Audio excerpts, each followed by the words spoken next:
Hi folks, Doug here. Ellis Car Customs, your home for Nomad nonsense. Thanks for stopping by my little shop. Pull up a chair, have a beer if you want. As they say in NASCAR, rise if you are able.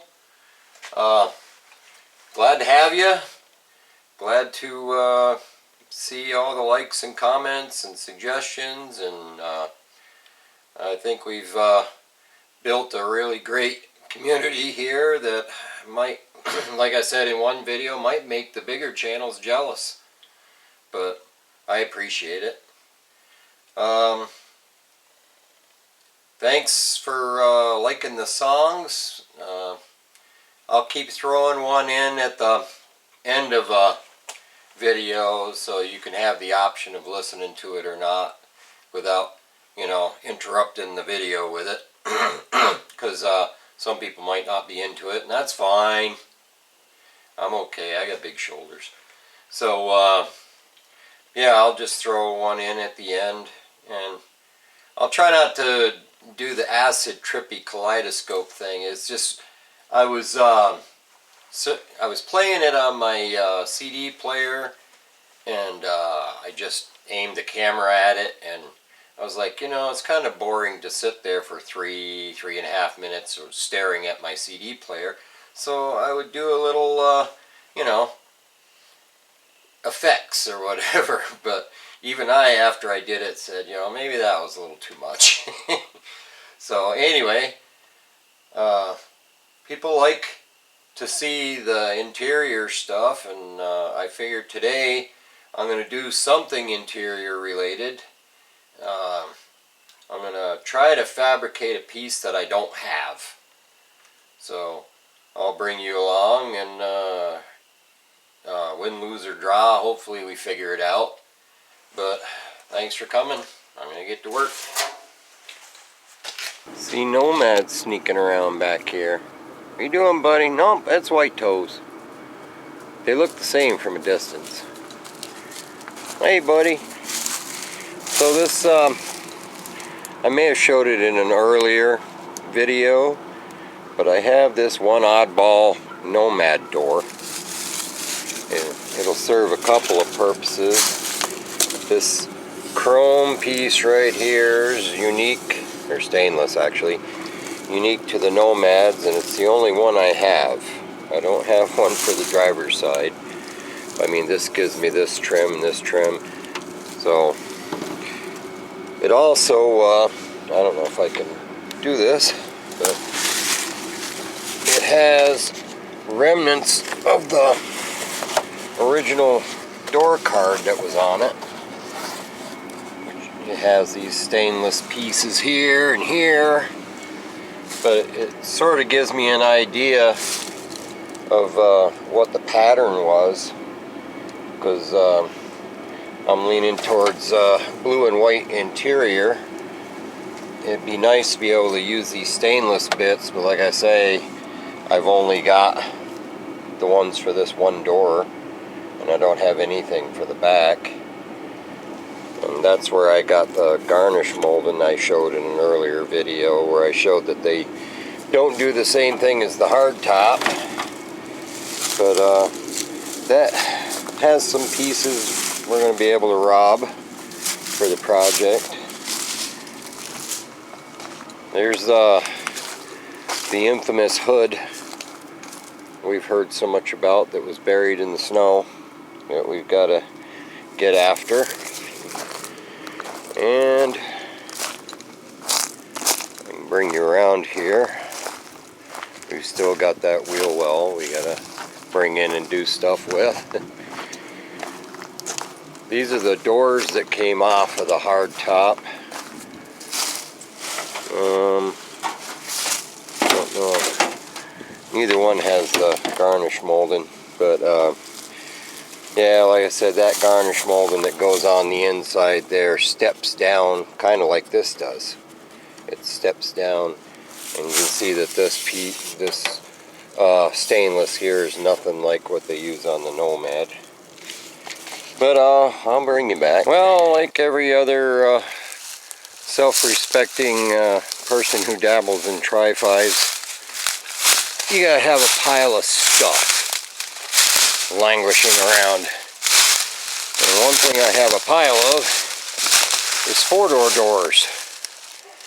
And this is the passenger side, or actually this would be the driver's side rear. But I'm gonna see if I can steal the garnish molding off of the driver's side front door here, and use that in combination with a piece from the driver's side rear door to make that Nomad garnish molding. So you can bang, clang, look at that. But you can see, if I could stand this back up, that it's straight across like the Nomad one. It's just too short and has the post that goes all the way up around. But let's see if we can do it. So once again, this is the piece we have to duplicate. This goes on the passenger side door at the top. So we've got our garnish moldings off the 4-door doors. You can see this is from the front door here. See if I can prop it up a little bit here. Maybe, maybe not.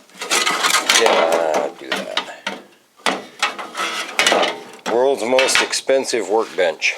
Anyway, you have that bit, and you can see it goes straight across just like the passenger side one does. It just falls short. Okay, and let's see what the inside looks like.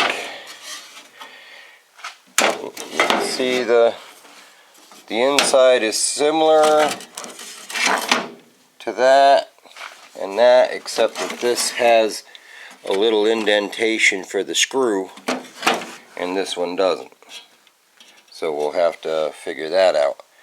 But all we wind up needing is just a little chunk of the back one just before it starts to dip, to just finish that last 4 or 5 inches and graft it on to that piece and hopefully make a mirror image of this piece so we can have 2 of them. Because you've got the lock hole there, but it doesn't matter. You know, this one, the lock hole is there, but it's not far enough back, so it doesn't matter wherever the end falls. We'll just drill a new lock hole to line up with it, and then we've just got to make an end for it so that it does the same thing on the end that this one does. And try not to spend too much time on it, otherwise we could have bought a new one. I'll bring you back.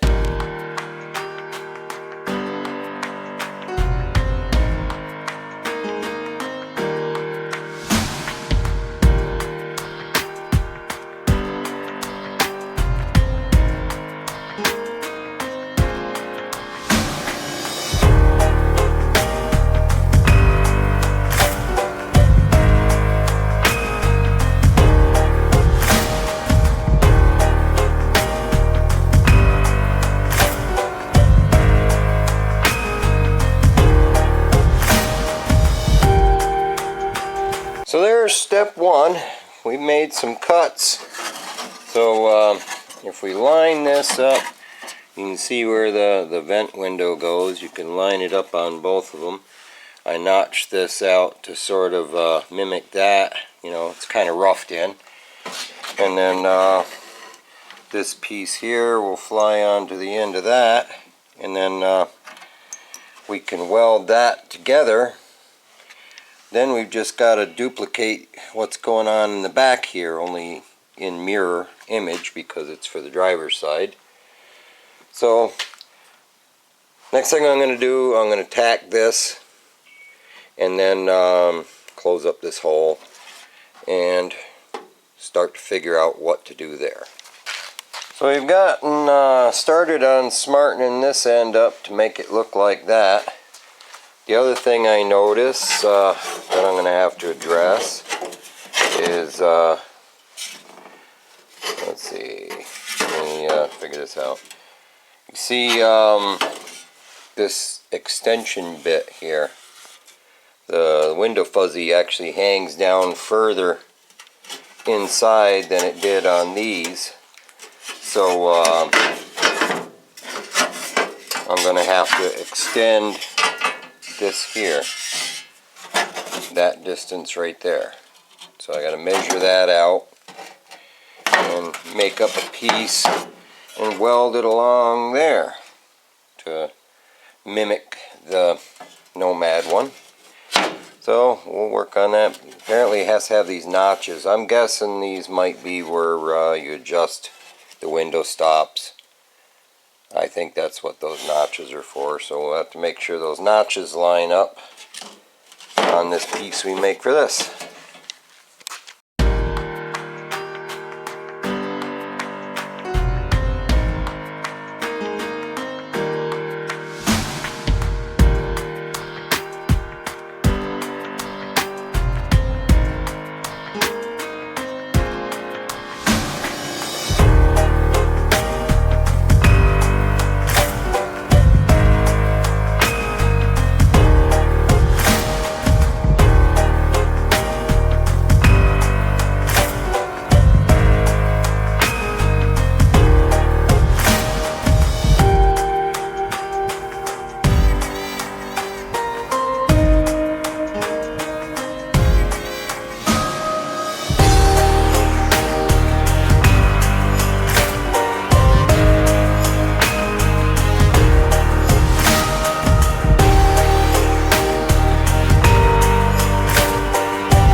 Got that piece made up and flown in there. Like I said, I matched up the slots where they were on the old one versus the new one, because I'm pretty sure, don't quote me, but I'm pretty sure that that's where the window stop adjustment is. The little screws or nuts or whatever where you can adjust where the window stops so it doesn't roll up too far. So we got that piece in. All that's left as far as like the back is we've got to build that little tab for it to screw onto the back of the door. And for the front, we've got to dress this up a little bit. We've got to groove it here like that one is grooved. It needs a groove there. It may flare out a little here compared to the other. It's close. It might be close enough. And then, of course, we've got to put a groove in there for the screw hole at the front. We'll have to make a semicircular piece of metal and kind of notch this and weld that circular piece of metal in where you see it grooves in, and then drill it for the screw. But we'll keep plugging away. So that's where I'm going to leave it for tonight. I got a couple hours into it. I think a couple more hours will smarten it up, maybe. So Stay tuned for part 2 of the garnish molding adventure to see if we can make a purse out of a pig's ear. Thanks for hanging out with me, and hopefully I'll see you on the next one. Take care.